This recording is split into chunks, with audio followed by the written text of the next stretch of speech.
Welcome to Everything is a Primary Source, the podcast version of going up and down your radio dial and treating everything that comes through your speaker as a document of history. That's right, radio is our focal point today, and to help dissect and discover ideas about the media form, I've lined up two radio professionals to help me out. Taylor Cormier is a producer and news talk host and will be talking about 1938 through Orson Welles' rendition of The War of the Worlds. But first, Logan Sherwood, who co-hosts WOKQ's morning show, stopped by my table this spring to chat about his channel's format, country music. Take a listen.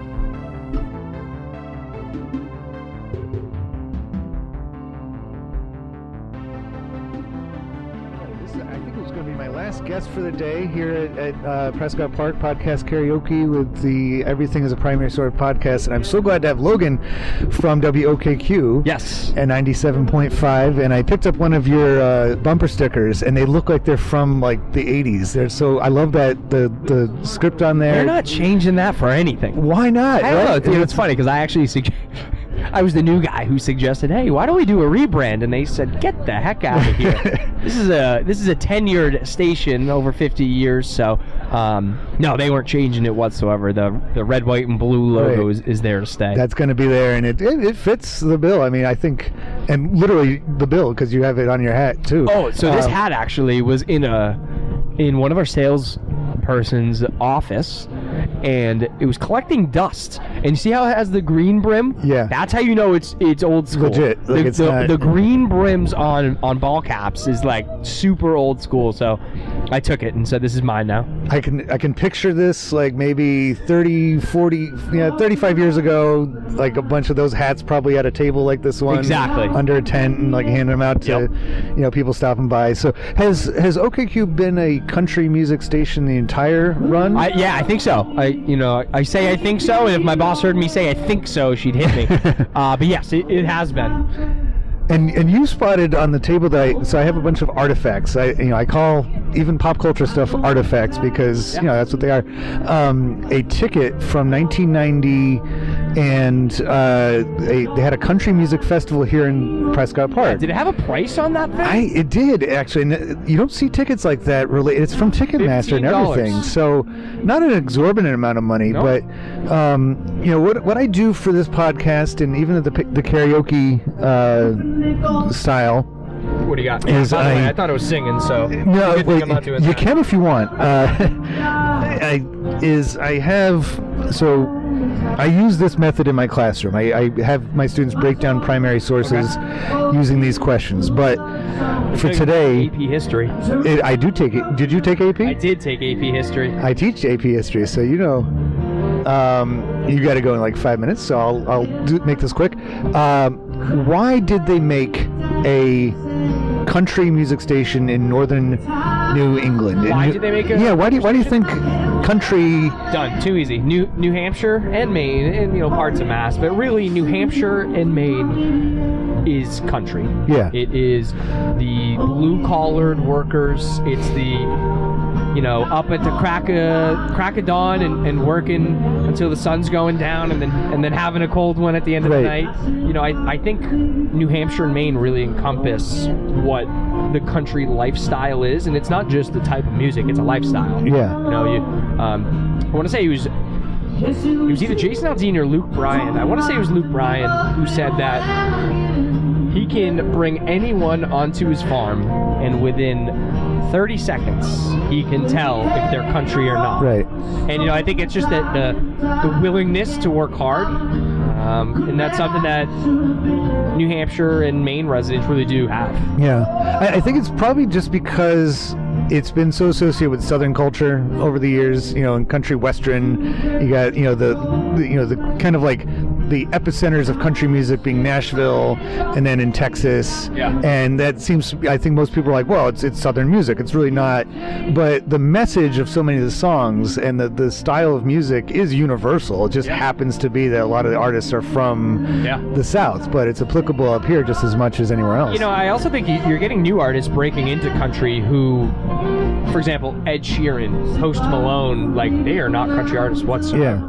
But they're curious about country music because it holds so much history, worldwide. I mean, bluegrass music, rock and roll, they're all encompassing. Country, bluegrass, rock and roll, they're all like one. You know what I mean? Yeah, it's folk music, really, is what it comes down to. And, folk being just people's music, like ordinary people, and not hyper-trained. It's, like rock and roll seems to have gotten in a weird spot in the last, I'd say 20 years or so, where you can actually go to school, the school of rock. And I'm like, I don't know, rock and roll, you shouldn't be like learning it necessarily. It just kind of like comes from you. And, when I think of 1990s era, I always think of Garth Brooks. And he is such a great, I love Garth Brooks.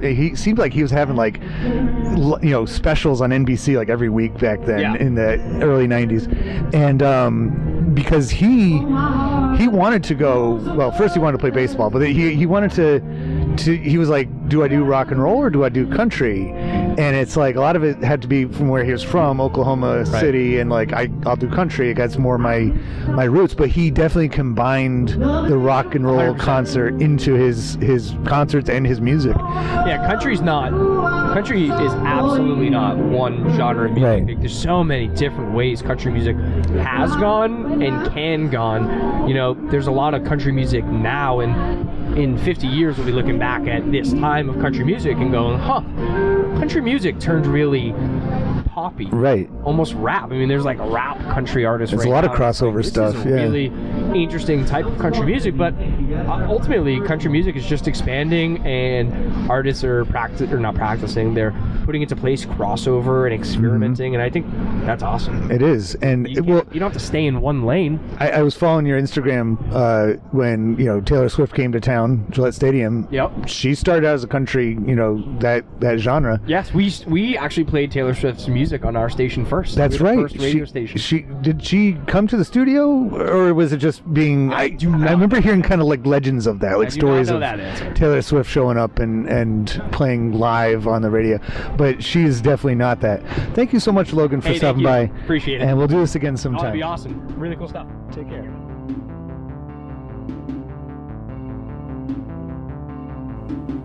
I look forward to doing more podcast karaoke 1 month from now in the home of country music, Nashville, Tennessee, as I present my show in the Everything is a Primary Source teaching method at the National Council for the Social Studies and their annual conference.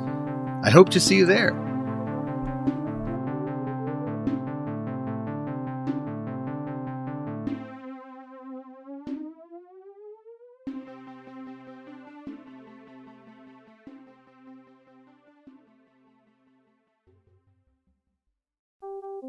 On Sunday evening, October 30th, 1938, listeners of the Mercury Theater on the CBS radio network were privy to a special presentation by visionary entertainer Orson Welles. He was going to tell his version of H.G. Wells' story, The War of the Worlds, but using the format of a news broadcast to tell it. The radio drama was groundbreaking in several ways, making The War of the Worlds not only iconic, but an outstanding primary source of the late 1930s in America. Joining me to discuss this historic media on its 85th anniversary is Taylor Cormier. Taylor is an executive producer of the Boston-based, nationally syndicated news talk program, The Howie Carr Show. He even fills in as a host from time to time. And when he's not doing that, he's singing Sinatra at cigar bars and nightclubs all over New England. It was wonderful having a fellow radiophile on to talk about the War of the Worlds as a primary source.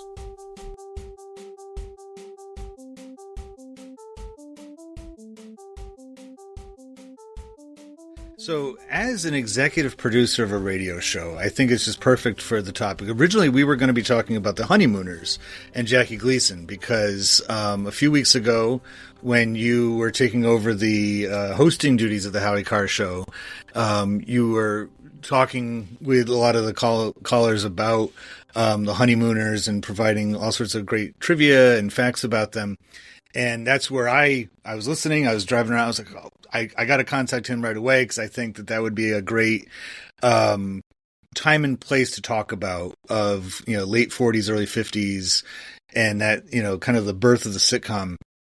But then I know that we are approaching the 85th anniversary of the War of the Worlds, and that being a radio drama, and you and your role in radio as executive producer, I thought this was just a perfect fit. And you did have a piece of trivia. There's a connection between our subject Orson Welles and Jackie Gleason. Right, Jackie Gleason, famous comedian, famous TV star, mostly of the 1950s. I mean, he was anything he put his mind to, he was adept at.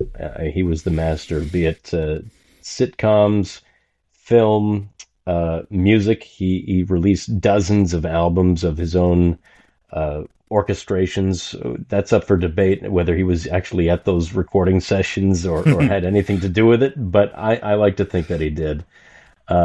So with all that in mind, I think this took place maybe at Toots Shor's Saloon in New York City, where he was gathered around with Orson Welles and several others of equal caliber, and Orson Welles dubbed Jackie Gleason the Great One, and that name stuck. And Lucille Ball kind of took up that mantle and referred to Jackie as the Great One, and that's his moniker. So I like that, the connection, the bridging of the eras, because Orson, what we're about to dissect tonight, was sort of what put him on the map, so to say, especially as because he was a pretty young guy when he did War of the Worlds. So for those of you listening for the first time, the way we do things on this podcast is we take a piece of pop culture, something that was either intended to be or turned out to be enjoyed by a wide audience, and use that by dissecting it to tell us something about the time period from which it came. So with 1938, the War of the Worlds, given that it's a radio drama, I think it's just perfect to try to figure out clues about the time period that you wouldn't necessarily get from other places. So we can jump in really anywhere on the form, but I usually like to start, and I think considering the title of this one, with the very first question, which is, what material was it made from, and how was it made? So the material that the entire radio drama was based on was the H.G. Wells story, the book of War of the Worlds. And to my understanding, it's not a coincidental thing that their last names are Wells, that Orson and H.G. were related distantly from each other. That's not super important to what we're doing tonight, but that story, the War of the Worlds, have you got, so like my first interaction with the actual story and was this radio play. I remember when I was a kid, my grandparents gave them a gift of all these old radio dramas on tape, and we listened to them. And I think this was the first one that we listened to, was War of the Worlds. And I was terrified. I was probably like 6 years old. And like when they start, the walking machines start coming out and like start killing people with their heat rays and stuff. And you hear the guys screaming. I was like, I'm done. I'm out of here. And I didn't want to know anything else about it. But I've since subsequently fallen in love with the story, and I like so many of the different tellings of it. And just like so many other stories like it, each time it's made, there's a reason behind it. So, have you ever read the book War of the Worlds? I don't think I've ever read the original H.G. Wells version. When I was a kid, my parents would shop we had this store called Building 19, and many New England folks are familiar with Building 19. And they used to sell these 4x4 novellas. These were condensed versions of classics, and one of them that my parents got for me was War of the Worlds. And I remember flipping through that and reading it many times over, and they all had their own illustrations, and I was looking at the pictures of the depictions of the Martians, and I was hooked on that story. That's what got me hooked on science fiction. I loved it. I didn't discover the radio drama until probably many years later when I was in high school. I had worked one summer with my grandfather in North Carolina. He owned a construction business, and I was a laborer for the summer. And he had a friend that collected and repaired antique radios. I thought that was an interesting hobby. I'd like to see them.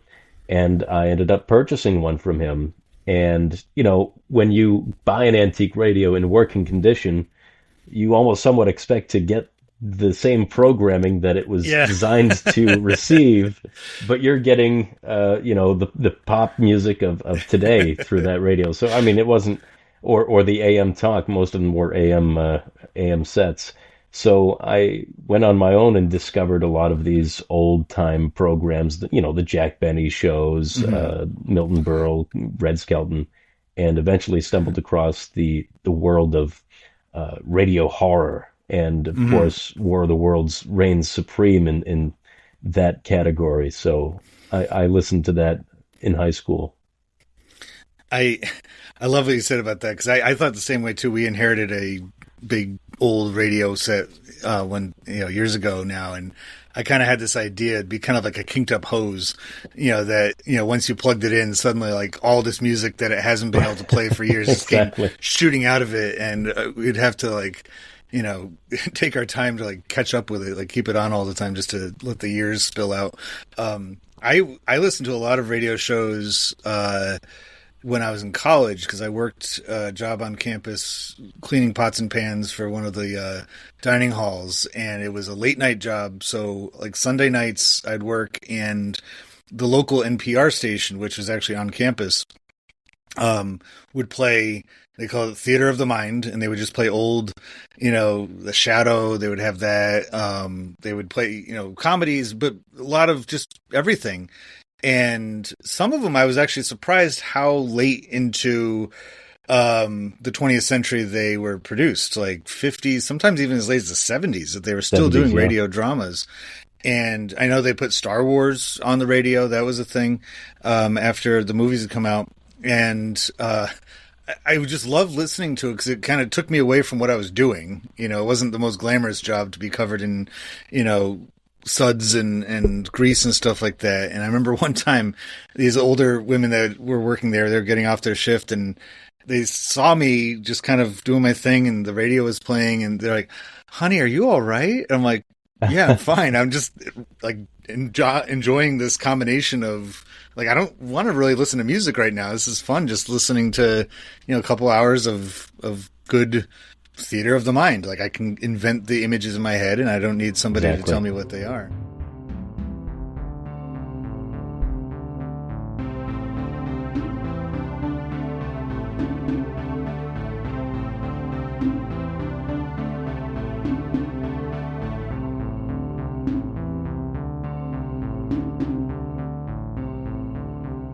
And so the War of the Worlds has been represented several times in media. It's one of those stories. The following year is when The Wizard of Oz came out in movie form. And I feel like that, and Gone with the Wind came out that in 1939 as well. That one even more so, hasn't ever been touched again. I know they made like a made-for-TV movie for the prequel, Scarlet or something, but nobody's ever tried to redo Gone with the Wind. Whereas like War of the Worlds, they're like, no, let's just do this every couple of years. We'll make another version of it. So like, the original one, the book by H.G. Wells, was very much a anti-colonialism testament. H.G. Wells himself was kind of borderline like early socialist, very left-leaning in his politics, and was basically writing a story of like, against imperialism in Africa. And, like, how would we like it if we woke up one day and suddenly there's these visitors with, but they're eventually taken down by infectious diseases, not to give away the end of the story. But, and then you leap ahead, so we're going to talk about this one, but then when they make the movie out of it, I think in the 50s or 60s, by that point, it's like straight up Cold War, it's very much commentary on, fears of Soviet invasion. And then one of my favorite ones, speaking of Steven Spielberg, because before we hit record, we were talking about Steven Spielberg, is the 2005 War of the Worlds with Tom Cruise. And despite its flaws, like it doesn't really have a third act, I love that one because if you compare it with Independence Day, which is exactly the same story, it's basically War of the Worlds from 1996. it's on either side of September 11th.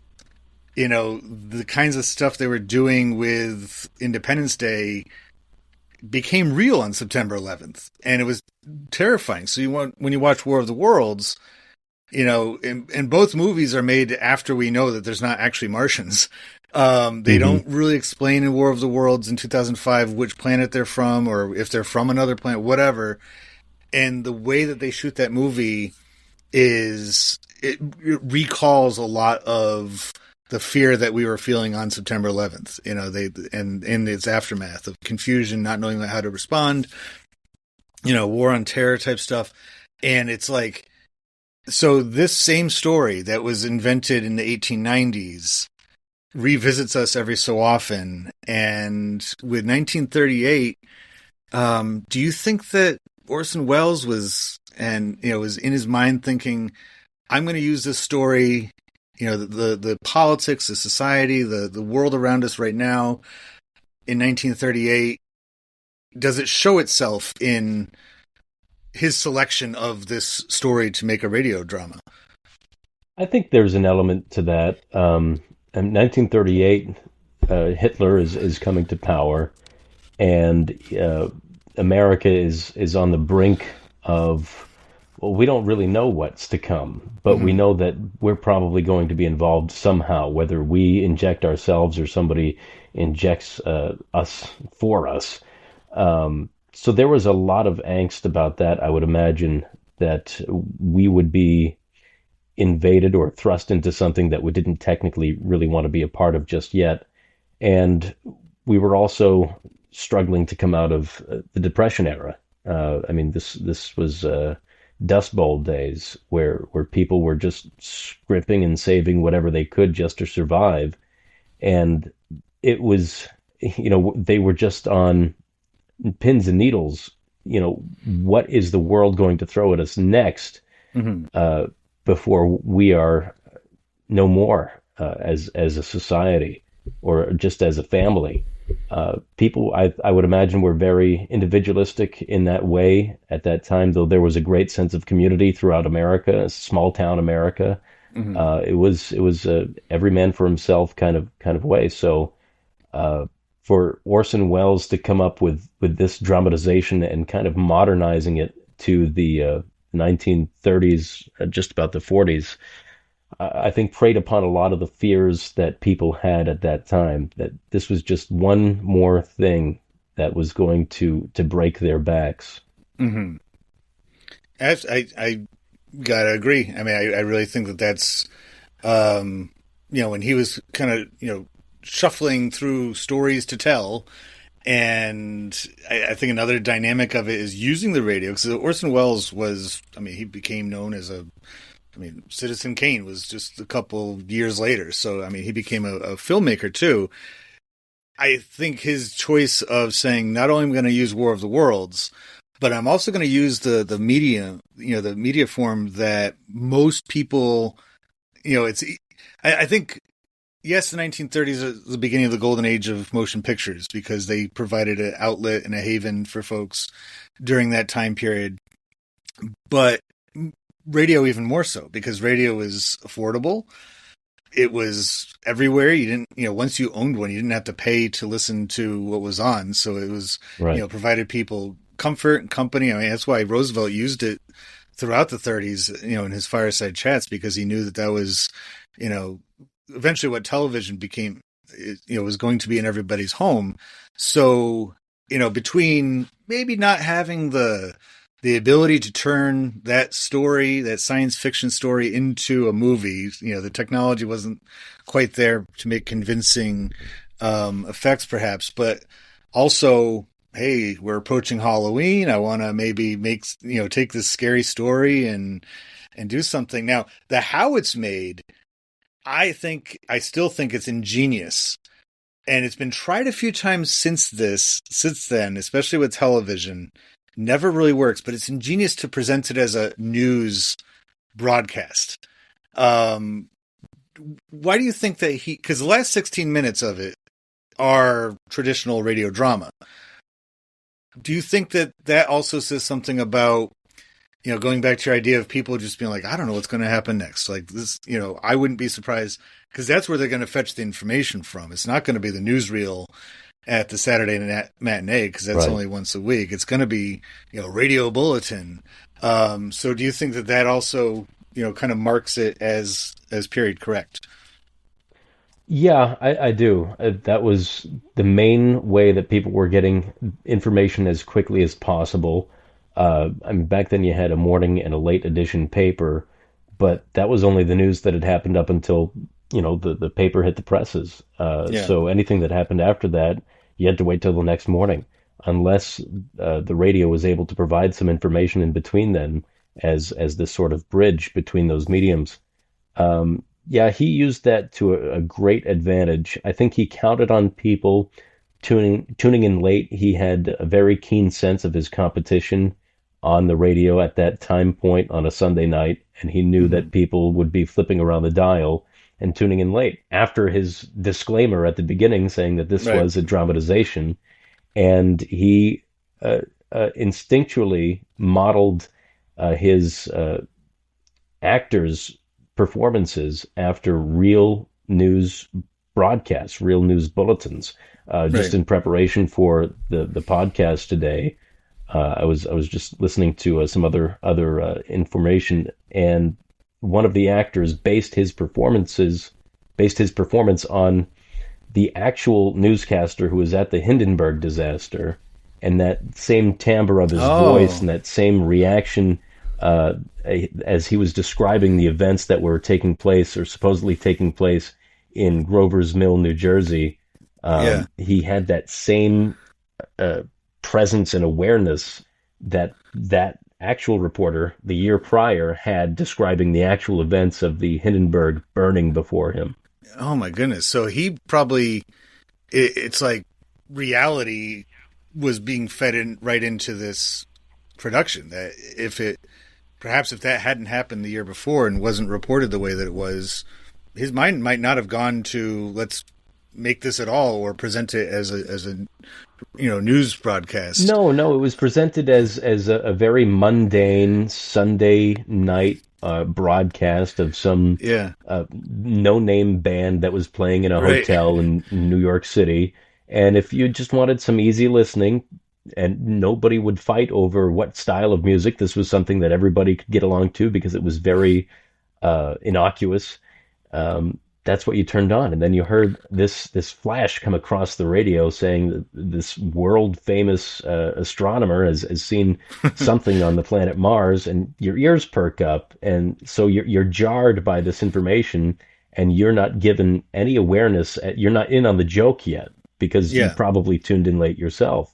So he used something that was very real and put it into this fictionalized program to make it sound as if it were just any other program. It was genius, the effect that he used. Is that what you like most about radio? Is your ability to use the medium as like that, like being able to have? Because unlike when you perform live, when you sing, you get instant reaction from the audience. But with radio, you can be creative with it like that, and you can be talking to millions of people and not even see them or understand their. You get on a show such as the Howie Carr show, you get callers in so often. But is it things like this that drew you to radio? Absolutely. As I was saying earlier, when I was in North Carolina for that one summer, my interest peaked in old time radio shows. And I was stuck listening to that so much that I endeavored to get into broadcasting because of that. And through high school internships, I was able to land a job at my local talk station that my grandmother listened to, and I never did. But I came to love it because it was theater of the mind. You're presenting something. You're using your voice. You're using sound clips that you gathered from the real world in interviews and man on the street kind of stuff.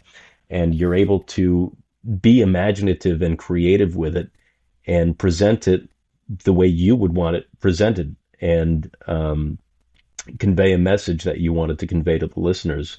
And I still love that. I still think that radio is the most direct form of communication, because when you're watching TV, you are aware that the anchor or the host is speaking to not just you, but possibly millions of other people just like you across the country.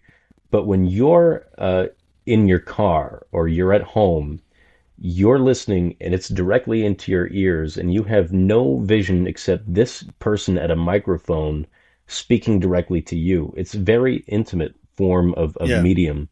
And that's why my philosophy has always been don't talk to a whole crowd of people, talk to one person. Pretend you're just having a conversation with one person across the table. And that conveys that feeling of intimacy that a listener will crave, because they want to feel like they're being talked with and listened to, that their ideas are valid. And that's something I really, really love about radio. It's that direct connection between yourself and the listener.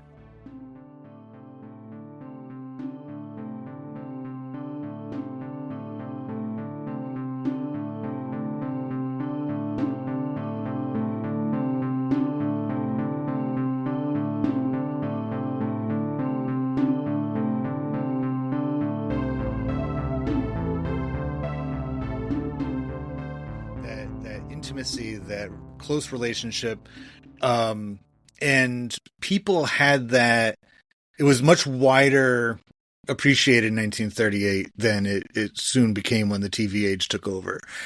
People then would have it as company, even if they weren't really listening in. And I think that's part of the reason why War of the Worlds was so effective. Because like you said, it was just kind of like, yeah, let's put this on. We're just driving around, or we're just, hanging out, and everybody's like tuning in and listening closer. And the reality is, if anybody actually knew things like the distance from Princeton or New York City to Princeton, like the reporter would not have been able to get to all these places in the amount of time that they gave them. But it's just kind of like radio is just part of the ether of that. It was just part of the atmosphere. It was just like you had it on, and it just, part of your day. And it also, I think, and this kind of, to wrap things up with how is it made in material, I think this exposes that, a good compare contrast between 1938 and almost 100 years later, 2023, Halloween had not consumed people's lives in 1938 like it had by now. And I love the fall, but I don't need my fall to be totally consumed by Halloween.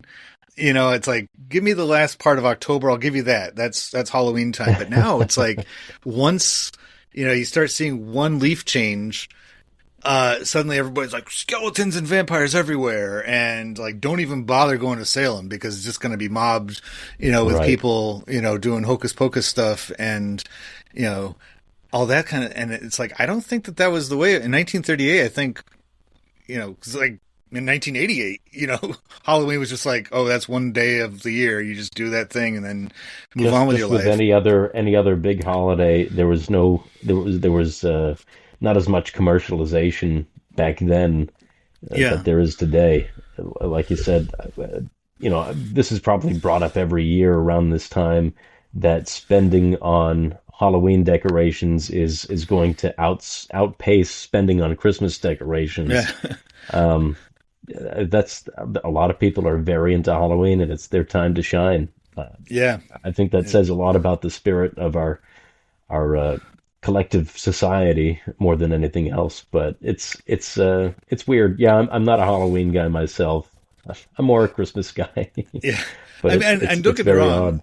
I love a lot of aspects of Halloween. I like, I have a young son, so I like helping him think of a costume and work on it and things like that. And I used to be a lot more about it, but nowadays when it starts in August, I'm like, give me some time to breathe here. I like to, I like to think about other things. It's not just about like presidential elections. They go on for way too long. Yeah, exactly. Enough already. It starts like January 21st.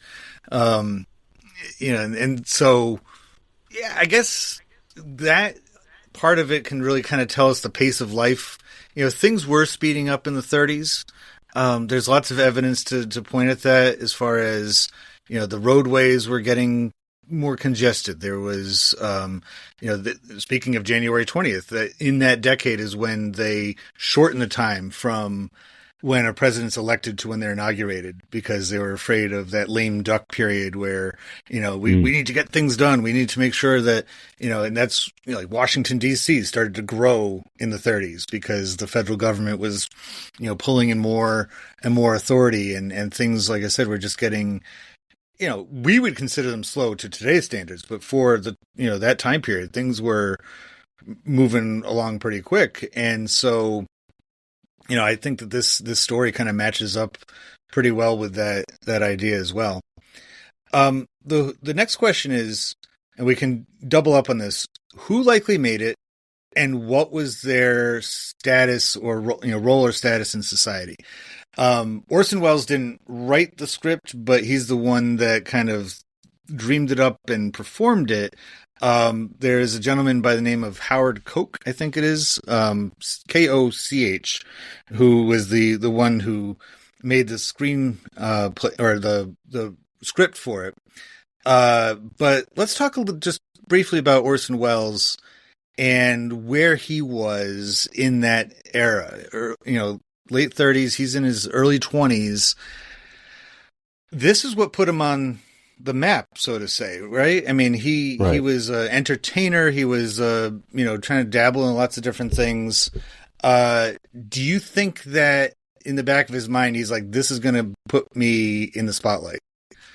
I think that was on the front of his mind. I don't think it was in the back. Okay. I think that was exactly what he wanted. Again, doing just some preliminary research to freshen up on War of the Worlds.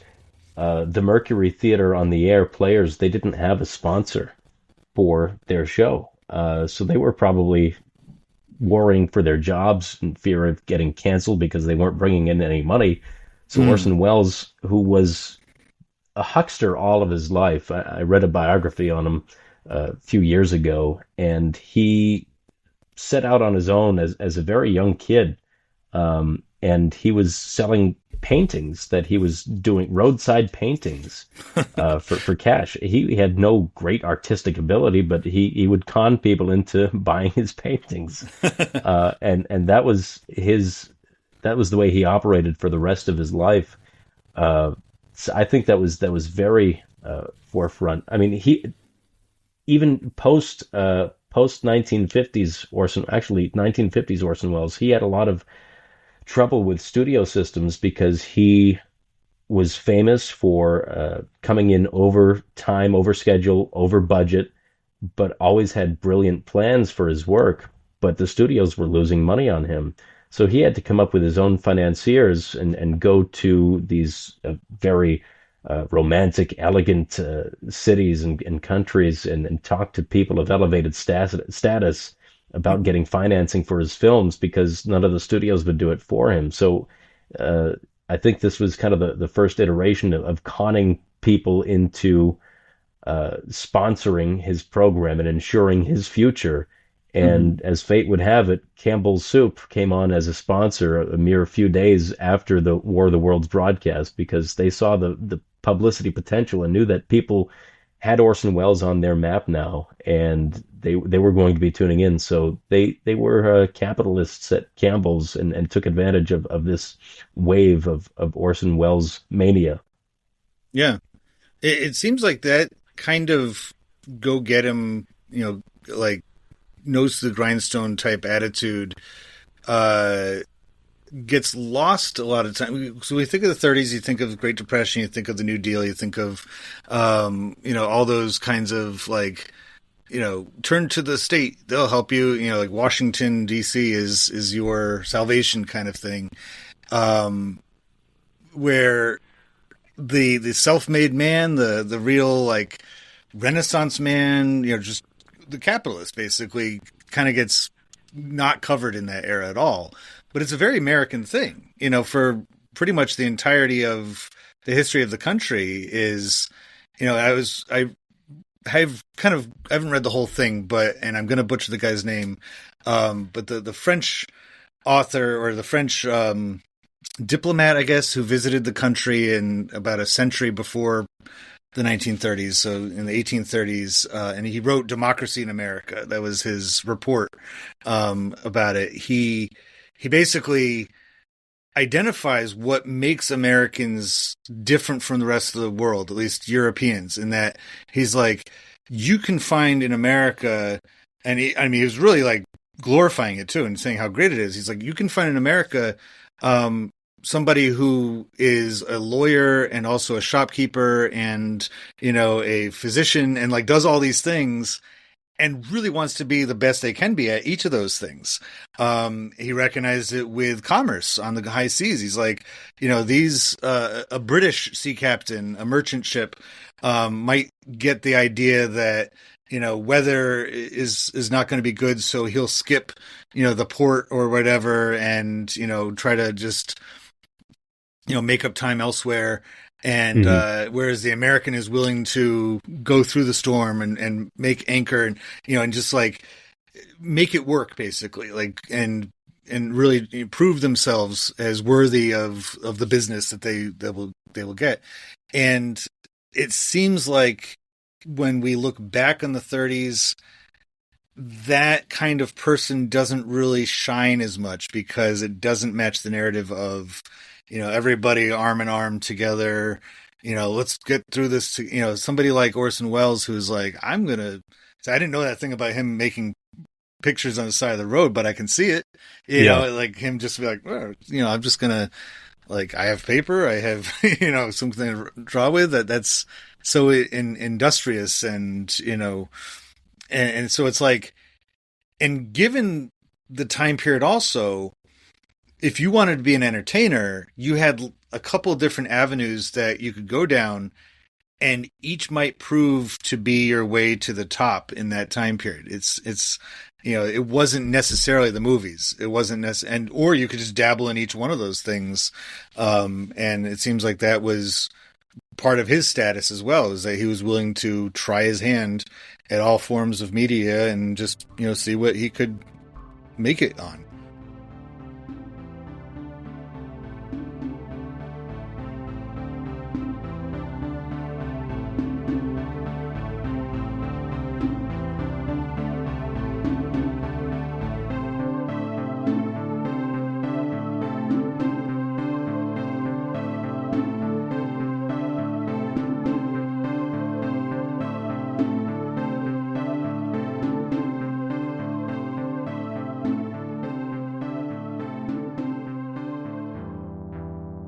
Right, he had the Mercury Theater on the air, but that was kind of an offshoot of the Mercury Theater Players. They actually had an on-stage repertoire of Shakespearean plays that they would do, and they would kind of popularize those and condense them for air.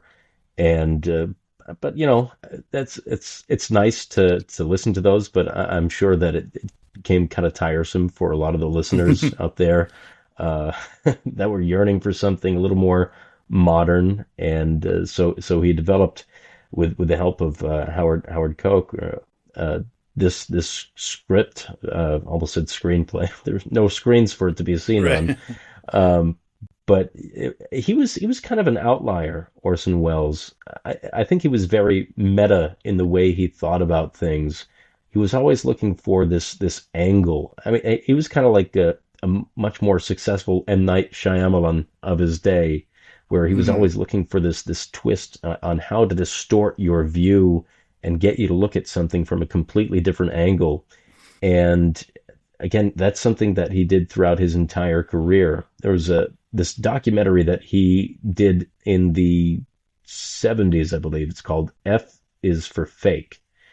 And he told this story of going back to art, this art forger, and how he was so successful in his forgery business, and yet nobody really knew anything about him. So he set out to Spain or wherever to learn more about this guy. And it turns out at the end of the documentary, Orson Welles pulls the cover off the whole thing and says, none of this is real. I made this guy up. I'm the forger. That's how his mind worked. He was always trying to trick you into believing something and to manipulate your vulnerability. And in 1938, so many people were vulnerable because they were at the mercy of what they had available to them.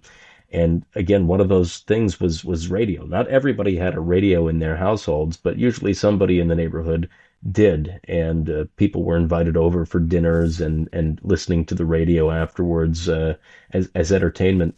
And they relied on that for their stream of information and entertainment. I mean, it was an all-in-one capsule of what culture was in those days. So to harness the power of that in the way that he did was, and I feel like I'm ending every answer with this, was genius of Orson Welles. And I find that with a lot of the topics that I cover on this podcast, that tends to be what comes up, is that, attention to detail, forward thinking, trying to be creative with, the media form that you're working with seems to be pretty standard for all of them. That's why they're memorable. That's why they, we're able to take time to talk about it. And I think that also explains why he made it, which is the next question. Why did they make it? And so the timing couldn't have been better. I should restate what I was saying before. People did celebrate Halloween in the 1930s. It just wasn't as gigantic as the way it became later on. So when he's looking at this, like, now is the time, and he even says this in the in the epilogue of the presentation, is our way of saying boo. That's that my we favorite are, part of the broadcast. The grinning, glowing, globular invader of your living room is just an inhabitant of the pumpkin patch. That's perfect. It's so well said, and it's like that's why he did it, because he just wanted to, use the feeling of that time of year to join in. And it's almost like April 1st. Sometimes I'll be listening to the radio, and it happens, I think, on the radio more often than elsewhere, when somebody will do a April Fool's joke, and I'm like, oh yeah, it's April 1st, so I can't listen to everything here, totally giving my confidence in it. And similarly with Halloween, it has a lot of trick or treat kind of thing to it. And so that, I think, that's a quick one to check the box on why he made it. Well, he was already making them anyway, and he wanted to try something new. What better time to do that? The location part, I'm a big firm believer that geography plays a pretty big role in why things are made and what it can tell us. Like, people behave differently in certain parts of the country, certain parts of the world. Their interests are different depending on where they are. This was made out of New York City, correct?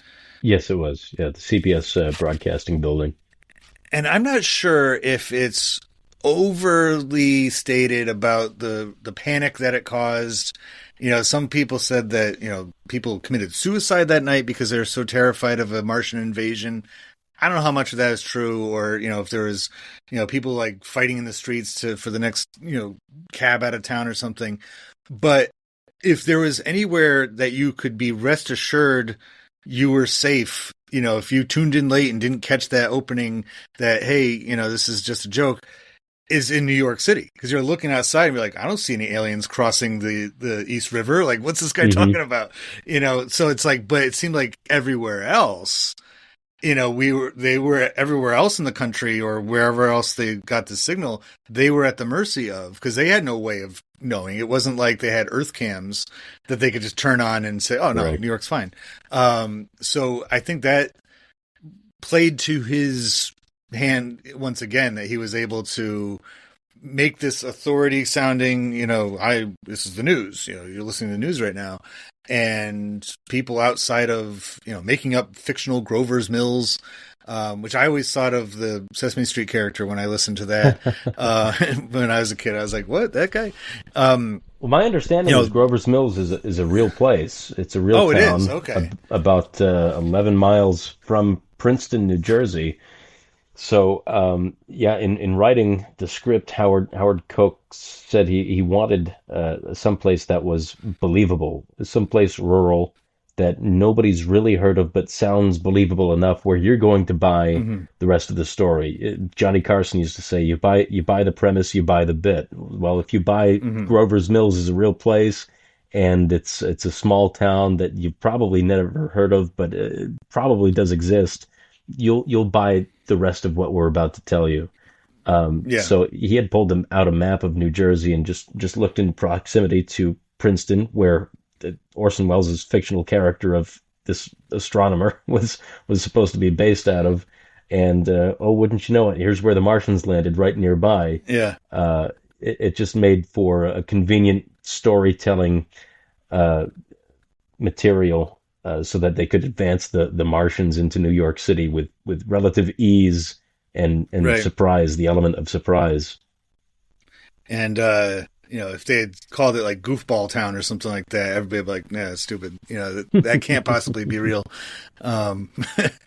So I think we've covered this a little bit. The intended audience. So you mentioned that advertisers may have been part of the intended audience, not necessarily even a particular group of listeners, but generally speaking, who was listening to the radio in 1938, especially in the evening hours? It was mainly adults, correct?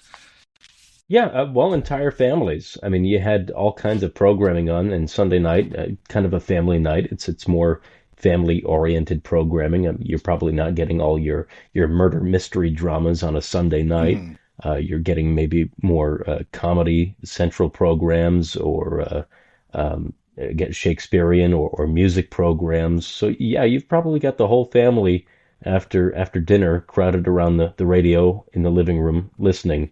I think the intended audience was anybody who owned a radio or knew someone who owned a radio, not just advertisers, because without the listeners and the hysteria that was caused among the listeners, you wouldn't have advertisers paying attention to your program now. So anybody with an open pair of ears. And again, speaking to Orson Welles' genius, he knew the landscape of the radio programming competition.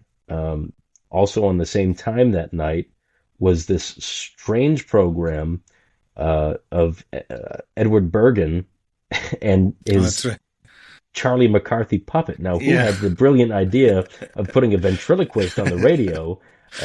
This is beyond me. But it was a popular duo. And they had it was a variety show. So they would start out with, this funny opening monologue and set the premise for the rest of the show. And then either cut to a commercial or to the musical guest star of that week. And they'd sing some sort of,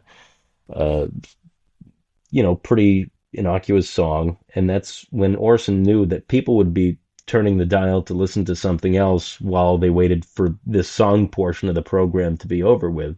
And that's when he caught their ears with these news flashes coming across the radio. So I think he knew exactly who he was going after, putting that disclaimer right in the beginning, very brief. I think it was less than a minute where you were able to catch that this was indeed a dramatization of H.G. Wells' War of the Worlds, presented by Orson Welles, who actually read the prologue of H.G. Wells' story before kicking off the fake news broadcasts. And I got to say, Mercury Theater sounds a lot cooler than, Edward Bergen and his dummy. It just sounds like much more of a serious kind of cool sound to it than what was on the other station. Right, but I mean, even with the name, if you were not a fan of Hamlet or Othello in those days, you probably it wasn't probably your first choice to tune into.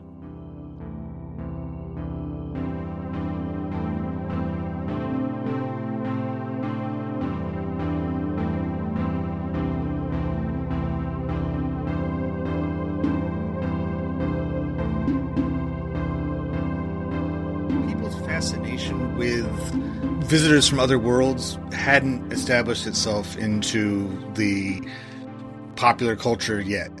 That was definitely a post-World War II thing. Yeah. And what's interesting is, so that audience wasn't really as concerned about Martians, or it was just like the idea of invaders coming in, like seeing, like you were saying before, is that sense of tension that Europe was feeling at the time, of at any minute now this thing could get out of hand with invasions and things that would unfold the following year, and had been going on in Asia for most of that decade, could be coming our way now.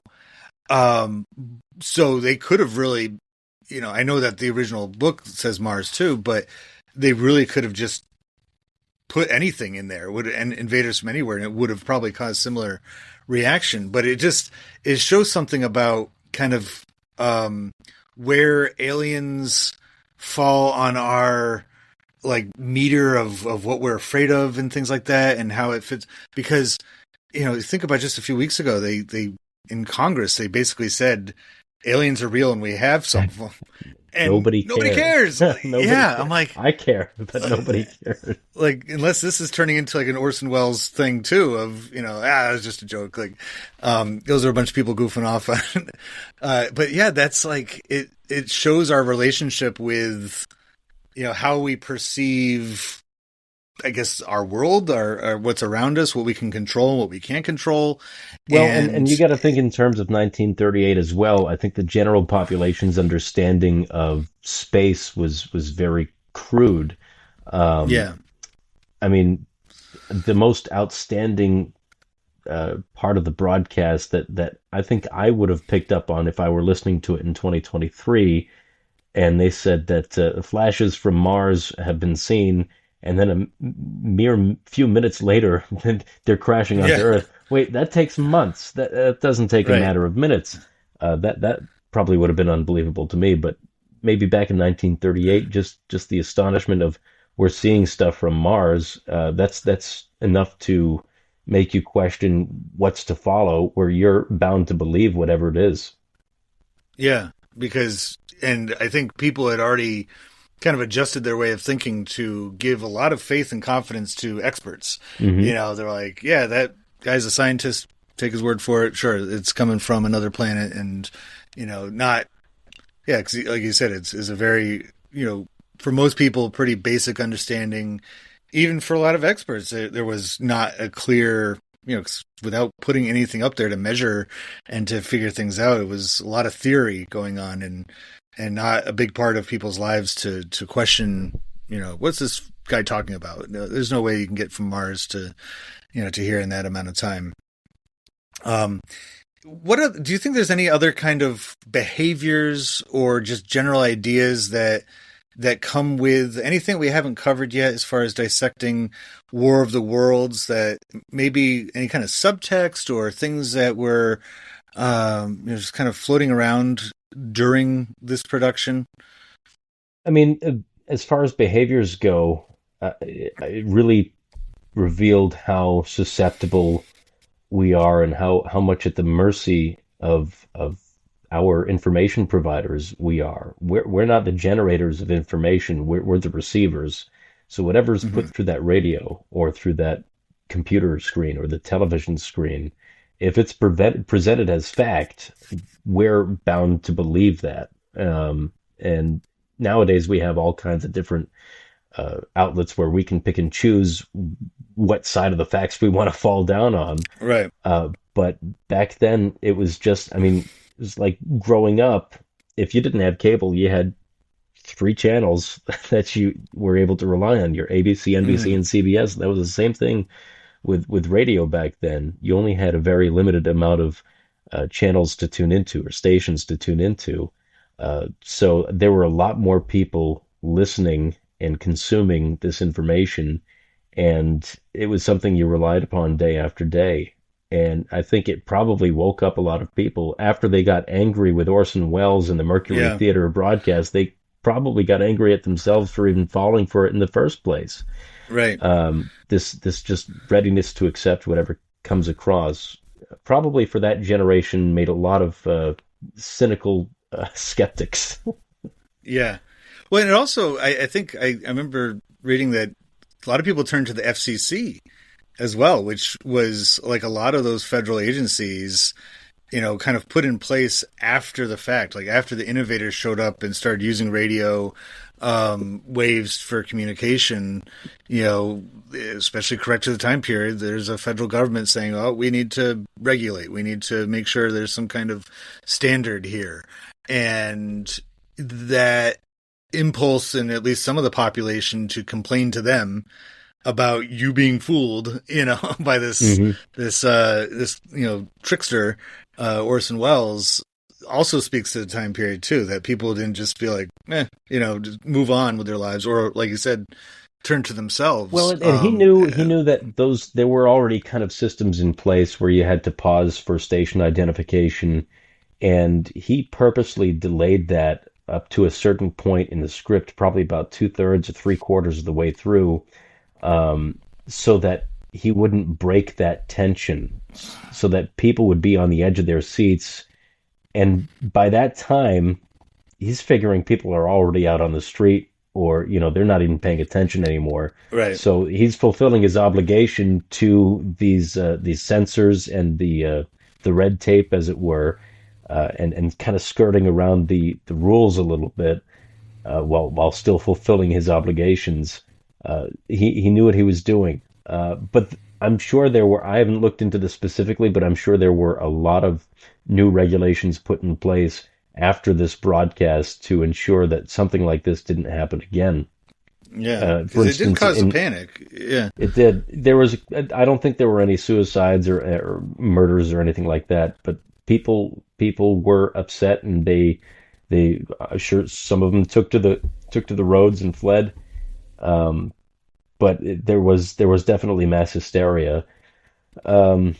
But for instance, in radio now, you cannot pretend, and I came up through the newsroom in my career, you cannot use a real newscast, and portray fictitious events as fact. That's illegal. You cannot do that. Mm-hmm. There was a station back in the 80s, I believe, and Howie Carr tells a story every April Fool's Day.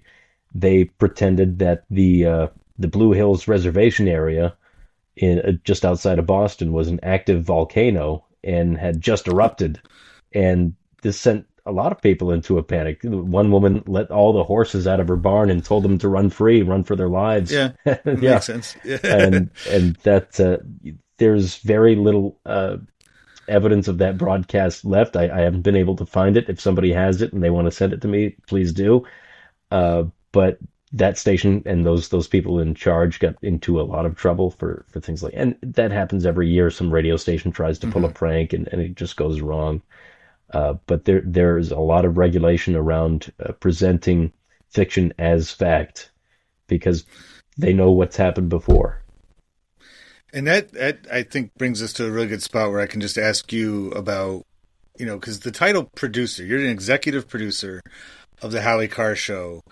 In radio, that means something pretty different from television and movies, right? Like, it's not the same job as when you see a producer, listed on like the credits for a movie. You are much more actively engaged during the entire process of broadcasting, and having to be constantly aware of those kinds of rules and regulations, correct?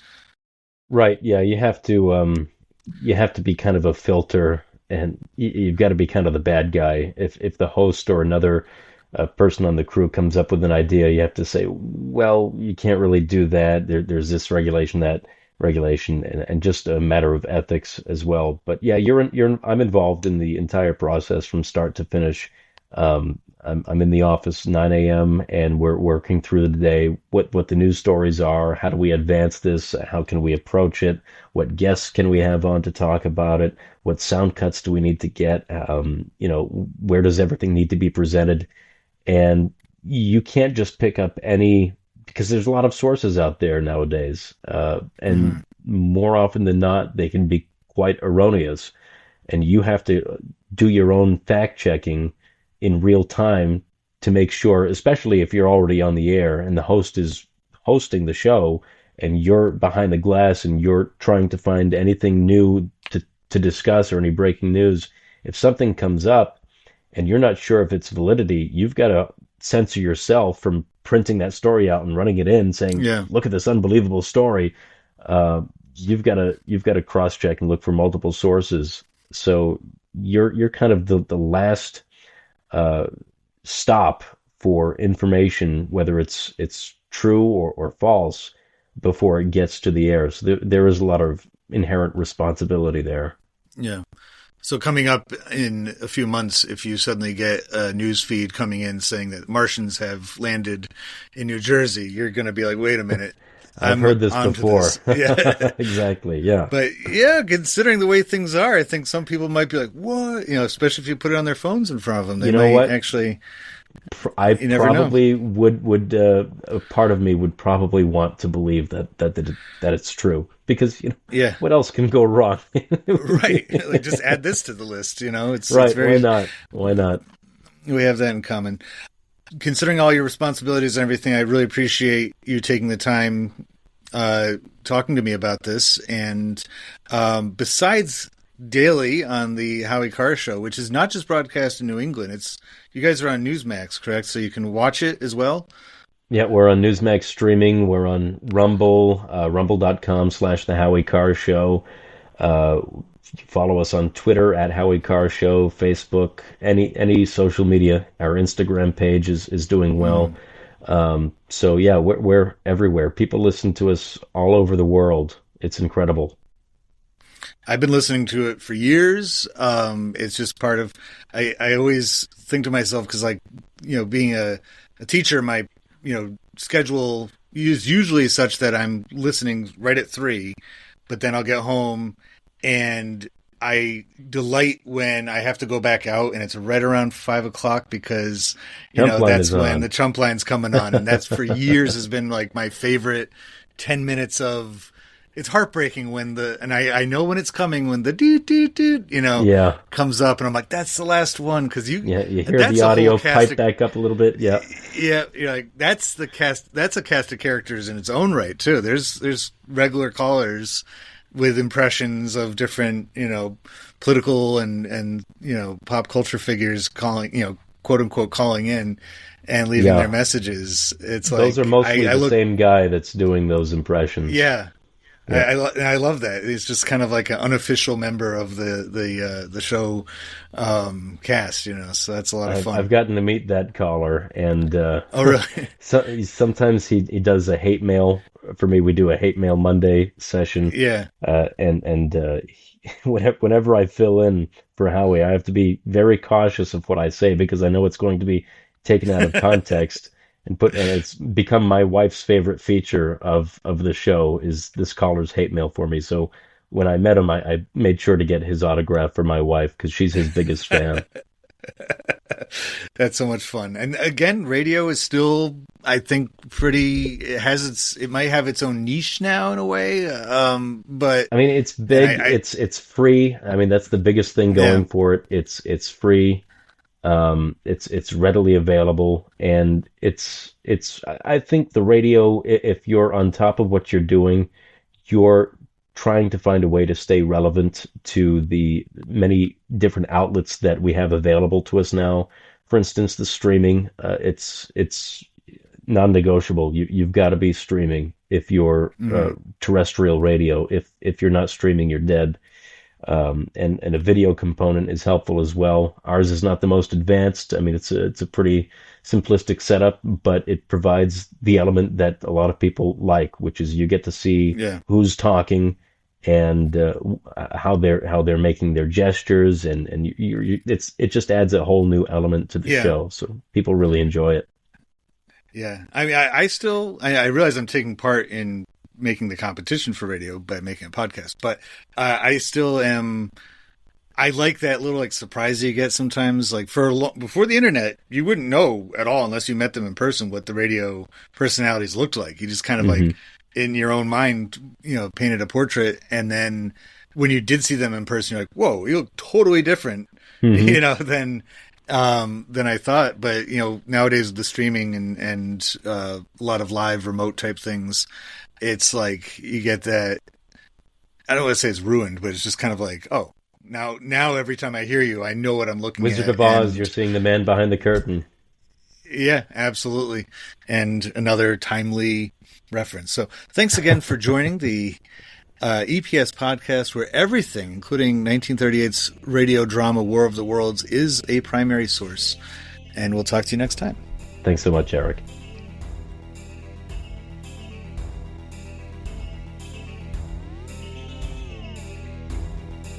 The 1930s are often remembered as the golden age for motion pictures, and it absolutely was. But arguably, it was radio that enjoyed the American pop culture spotlight during the Depression years. I don't need to explain how much more accessible radio was and is than movie theaters, not to mention their very low cost of operating in an era when people were pinching pennies. But it's not just the effects of the Great Depression on society and culture that is revealed with the War of the Worlds on the radio. It's late interwar era American isolationism and all the anxiety and paranoia that came with it that shows itself as well. He may have claimed otherwise after the fallout of the panic-inducing radio broadcast of his, but Orson Welles absolutely knew what he was playing to when putting together and performing this rendition of the story in the style of a news broadcast. Just as it's debatable how big of a panic the Martian invasion story caused, it's hard to tell who learned more from the experience. Listening audiences to not believe everything the radio tells them, or Orson Welles for learning that pushing boundaries in media will have a big payoff.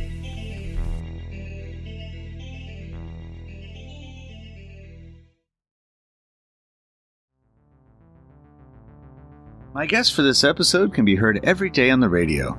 Logan each morning on WOKQ out of the seacoast of New Hampshire and Maine, and Taylor in the afternoon as part of the Howie Carr Show, which can be heard throughout the Northeast and seen all over the country. You can also learn more about Taylor channeling Frank Sinatra by searching Taylor Cormier Sings Sinatra on social media. I can be found pretty easily starting at everything-history.com. There you'll not only learn about my social studies and podcasting consulting and coaching services, but find all of my social media links too. Join me next time as we zoom ahead 35 years to 1973 to see about Billy Joel's Piano Man as a primary source as it celebrates its 50th birthday. Thank you for listening to the EPS podcast, where everything is a primary source.